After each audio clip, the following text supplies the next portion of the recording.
Donc, voici la suite. On va essayer donc cet exercice où il fallait identifier l'expression non, identifier donc le graphique avec les caractéristiques qui se trouvent ici en dessous. D'abord, on a donc cette graphique que vous voyez ici de G1, G2, G3 jusqu'à G7. OK? Parmi ces graphiques-là, je demande quelles sont des fonctions qui sont impaires. Je vous rappelle que les fonctions impaires, ce sont des fonctions qui ont une symétrie centrale par rapport à l'origine qui est ici. Donc, par exemple, ça, si je prends un point ici, par symétrie orthogonale centrale par rapport à l'origine, j'ai un point là. Donc, je peux prendre n'importe quoi, ça marche. Donc, G1 est impair. Lui, non, puisque il n'y a pas symétrie par rapport à ce point-là. Lui non plus, il n'y a pas symétrie par rapport à ce point-là. Lui non plus. Lui, oui, il y a une symétrie par rapport à ce point-là, c'est-à-dire ce point-là, il va devenir ici. Ce point-là, ça va devenir là, etc. Donc, là, non. Là, non. OK? Donc, on a juste G1 et G5.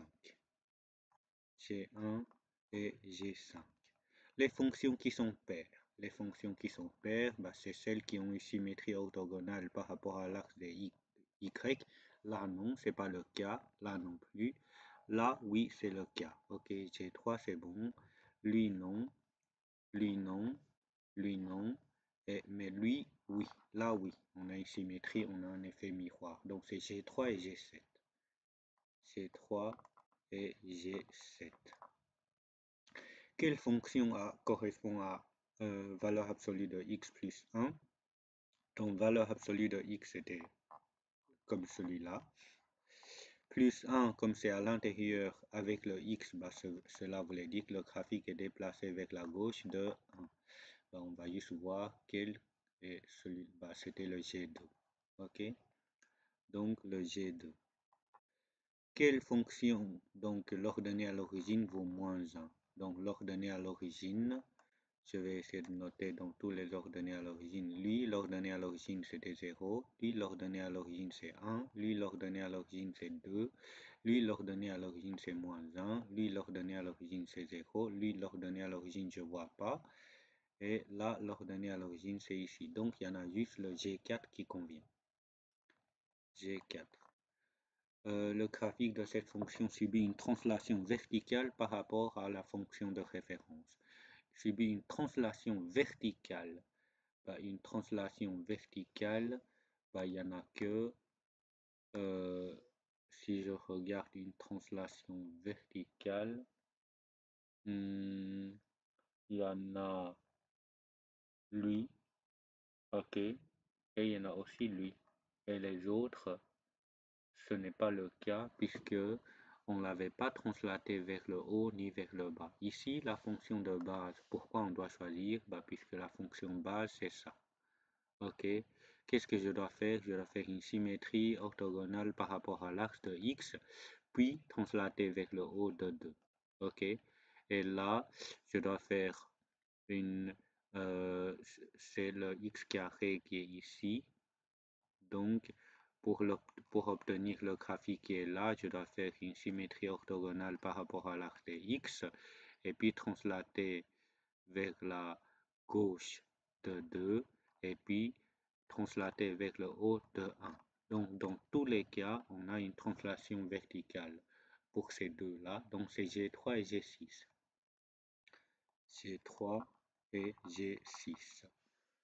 F est une fonction croissante sur l'intervalle moins 1 à 1. Là, je vais essayer de gommer donc tout ce que j'ai fait puisque j'ai besoin de montrer ce qu'il faut indiquer. Donc ça, je vais gommer. Là aussi, là aussi, là aussi, là aussi. Voilà, tout gommer. Donc moi, je veux les fonctions comprises entre moins 1 à c'est moins 1 à 1, là où c'était croissant. C'est bien ça, hein, je vérifie. Donc il faut comprise entre moins 1 et 1, et il faut que ça soit croissante. Je vais d'abord mettre tous les moins 1 à 1 en évidence.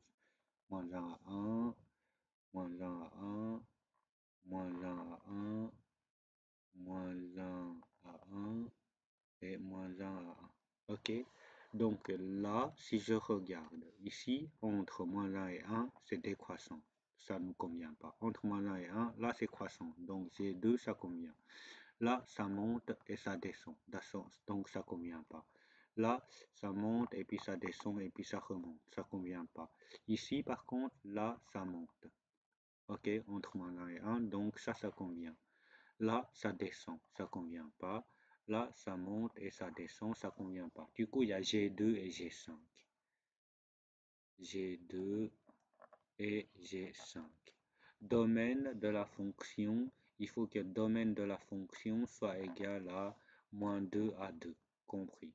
Donc là, c'est tous les réels, là c'est tous les réels, là c'est tous les réels, là aussi c'est tous les réels, il y a juste le G5 qui convient, moins 2 à 2, et c'était le domaine, ok? Et les autres ne conviennent pas, donc G5. G5, voilà, je vais essayer de gommer ça. Ensuite, la fonction a sa concavité négative sur l'intervalle moins 2 à 0. Là, je vais faire la même chose. Je vais mettre moins 2 à 0. Je vais voir est-ce que la concavité est négative. Pour ça, je vais essayer de gommer ce qu'on avait déjà fait.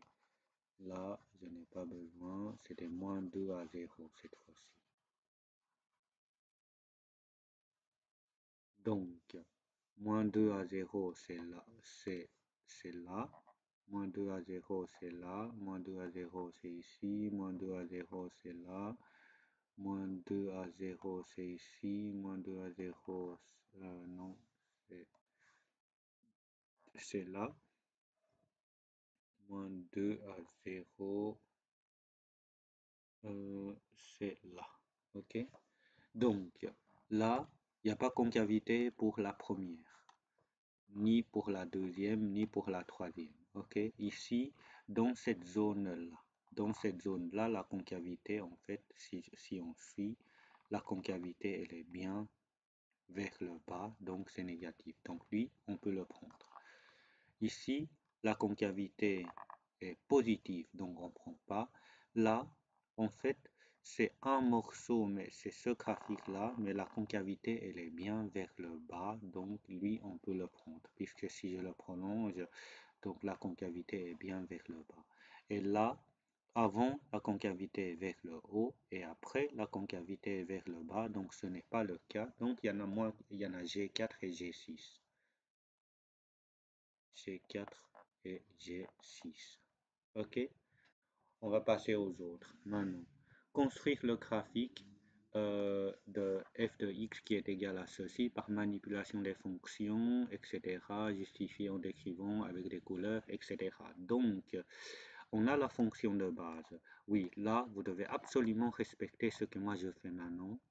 Fonction de base, c'était donc x carré. Et après, on va essayer pour avoir cette expression, on doit d'abord faire le plus 1. L'étape 2, je vais utiliser une autre couleur. L'étape 2, c'était x carré qui va devenir x plus 1 au carré. Et là, comme manipulation, on va le décrire ici derrière, c'est une translation vers la gauche de 1. Et après, une autre couleur. Troisième étape, on va passer de x plus 1 au carré à moins x plus 1 au carré. Et là, c'est une symétrie orthogonale par rapport à l'axe des x, puisque le moins est à l'extérieur. Et après, on va passer à l'étape 4, qui est x moins x plus 1 au carré à moins x plus 1 au carré plus 3. Et là, c'est un déplacement vers le haut de 3. OK?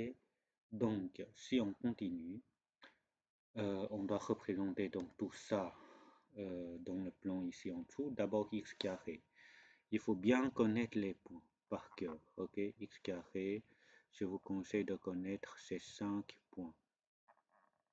Ah non, là, ça va pas. Moins 1, c'est 1. Moins 2, c'est 4. Voilà.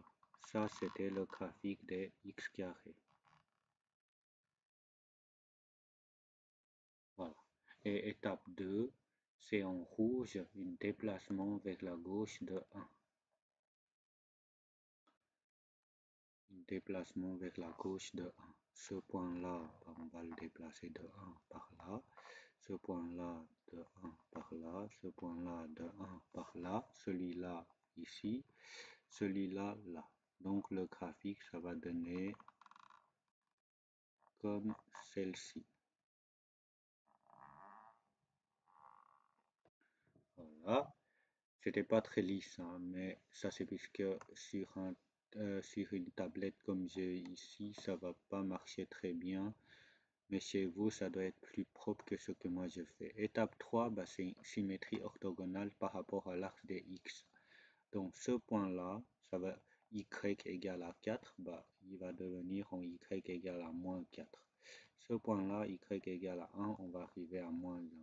Ce point-là, 0, ça fait 0 ici, là, et ce point-là, on doit toujours faire par rapport au graphique de l'étape précédente. Voilà, voilà. Et après, on va avoir la dernière étape, c'est un déplacement vers le haut de 3. Donc, un déplacement vers le haut de 3, ce point-là, 1, 2, 3. Ce point-là, 1, 2, 3. Ce point-là, 1, 2, 3. Ce point-là, 1, 2, 3. Et puis, 1, 2, 3. Voilà, on a le graphique. Voilà. Voilà, donc ça c'est la fonction qu'on devait représenter. C'était la fonction f de x. Ok. Ensuite, c'est la même énoncé, le même exercice. Donc on va commencer toujours dans la même chose. Et 1, c'est la fonction de base. C'était donc racine cubique de x. 2, bah, je dois avoir le 2 fois, donc racine, ah oui, je dois changer de couleur. Donc, étape 2, c'est des racines cubiques de x qui va devenir 2 fois racine cubique de x. Et là, bah, tous les y seront multipliés par 2. Et dernière étape, le 3, bah, c'est des racines cubiques. 2 fois racine cubique de x, ça va devenir 2 fois racine cubique de x moins 2. Et là, comme le moins c'est à l'extérieur, c'est un déplacement vers le bas de 2. Voilà, on va essayer de représenter ça. Racine cubique, donc c'était 0, 0, 1, 1, il fallait bien connaître les points, 2, 8 et 2. Voilà, moins 1, moins 1, moins 8, moins 2. Voilà, le graphique qu'on est censé d'avoir.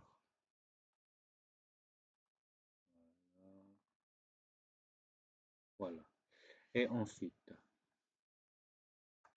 étape 2, on va avoir donc un étirement y, on doit multiplier par 2. Ce point-là, y vaut moins 2 fois 2, on arrive à moins 4. Ce point-là, y vaut moins 1 fois 2, on arrive à moins 2. Ce point-là, y vaut 0, 0 fois 0, ça fait 0. Ce point-là, y vaut 1 fois 2, on va arriver à 2. Et ce point-là, y vaut 2, 2 fois 2, ça va nous donner 4. Donc, on a le graphique ici qui est étiré verticalement. Dernière étape, c'est un déplacement vers le bas de 2. Donc, ceci, 1, 2, ce point-là arrive là, ce point-là, 1, 2, ce point-là, 1, 2, ce point-là, 1, 2, et ce point-là, je dois l'arriver là. Donc, le graphique, ça ressemble à quelque chose qui est... Allez, je vais essayer de la présenter plus ou moins correctement. Donc, c'était un peu près comme celle-ci. Voilà. Ok, ça c'était donc le fonction, le graphique de la fonction. La question 5. Là, on va faire les démarches à l'envers. C'est-à-dire, je vous donne le graphique, vous allez essayer de trouver l'expression de cette graphique qui était donnée. Toujours, il fallait bien décrire les manipulations que vous avez utilisées. Donc, déjà, 1, la fonction de base. La fonction de base, bah, c'était ici 1 sur x. OK? Donc, c'est ça.